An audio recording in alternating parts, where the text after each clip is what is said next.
Hi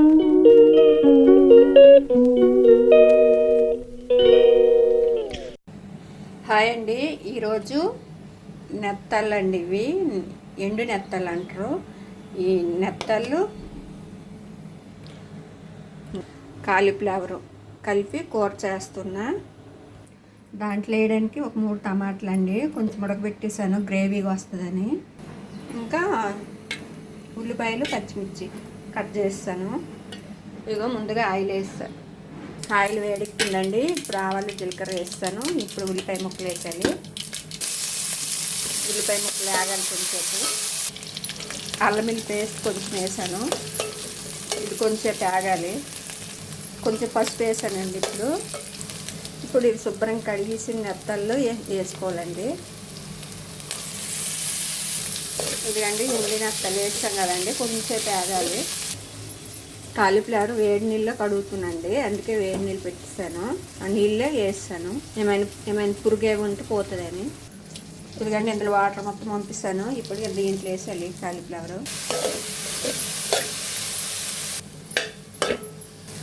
సరిపడ కారం వేయాలండి. ఇప్పుడు కొంచెం కాలీఫ్లవరు ఇవి వేగేవండి, అందుకే ఇప్పుడు కొంచెం కారం వేసుకోవాలి. ఇదిగోండి కారం వేసాను, మొత్తం కలిసేలా కలపాలి.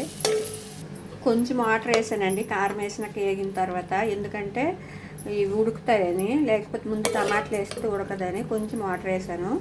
ఇప్పుడు కొంచెంసేపు ఉడకాలి. ఎందుకంటే కొంచెం ఉడికింది. ఇప్పుడు ఈ టమాటాలు ముందుగా ఉడకబెట్టేసాం కదండి, ఇది పిసికిసాను. గ్రేవీ వేసుకోవాలి. ఇప్పుడు